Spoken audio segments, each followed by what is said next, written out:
Okay, so how do you measure the size of a building? Seems like a pretty simple question, doesn't it? But the answer is actually way more complex and full of bizarre rules than you'd ever expect. Because, as we're about to find out, it's a whole lot more than just whipping out a tape measure. So, take a look at this. It's a basic floor plan. If I asked you to calculate the total square footage, where would you even start? Would you measure from the inside walls, the outside? And do the walls themselves count as part of the area? And right there, that's where it all gets complicated. And that is the huge problem. Without a standard set of rules, two different estimators can look at the exact same building and come up with wildly different answers. A 1,500 square foot difference isn't just a small error. That can mean millions of dollars in construction costs or property value. It's why having a universal standard is absolutely critical.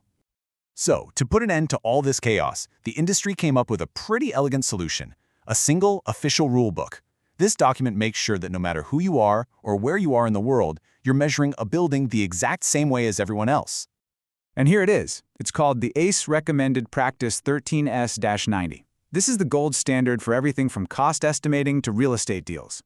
You can kind of think of it as the official dictionary for building measurements. It makes sure everyone is speaking the same language.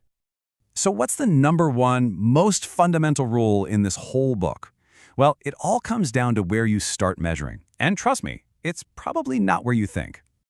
Now, your first instinct, right, is probably to measure the inside of the rooms. Add up all that usable space. I mean, that makes total sense. But according to the official standard, that is completely wrong. Here's the rule straight from the source, and the key phrase to lock onto here is outside face of exterior walls. This means the thickness of the building's outer walls is always included in the total square footage.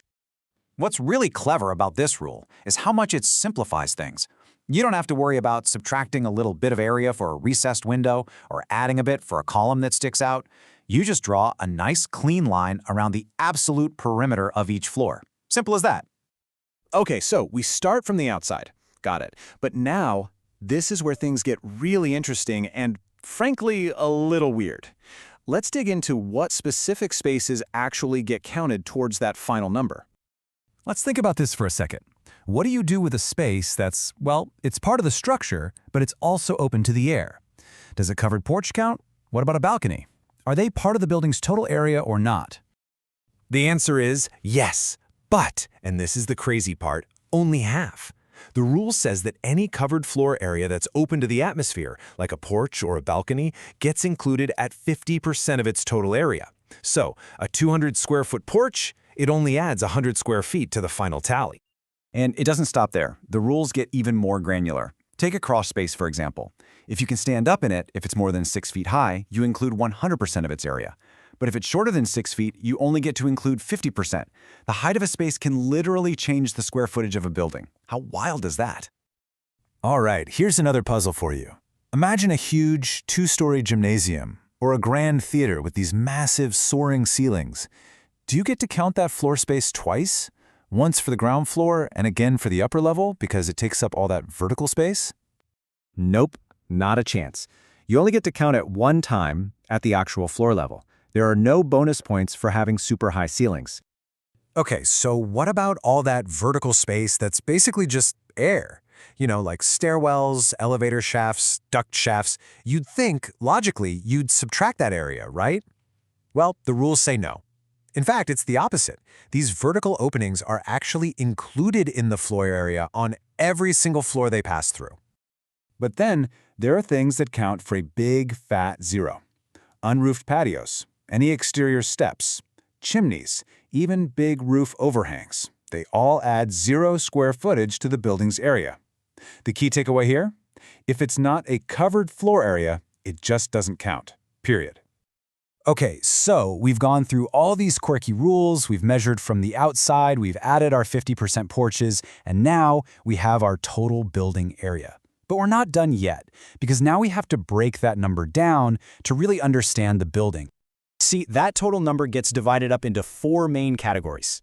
This really helps designers and builders understand exactly how a building is being used. You've got functional, common public, mechanical/electrical, and circulation. So here's a quick rundown. Functional is pretty straightforward. That's where the main work happens. Common public is stuff like lobbies and vending areas. Mechanical/electrical, well, that's the guts of the building, all the equipment rooms. And circulation, that's just how you get from A to B, the hallways, the stairs, all of that. So we've been deep in the weeds with all these rules and categories. You might be thinking, why does any of this matter? Why all the fuss over a few square feet? Well, it's a huge deal. It's because this one single standardized number is the foundation for almost everything in the building industry. It means that all the contractors are bidding on the exact same size project. It makes legal contracts ironclad, and it ensures that when you're buying or leasing property, you're getting exactly what you paid for, based on a size that everyone can agree on. So, the next time you see a building's square footage listed somewhere, you'll know it's not just a simple number.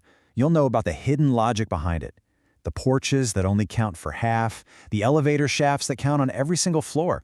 It's a simple number that, as it turns out, tells a really complex and fascinating story.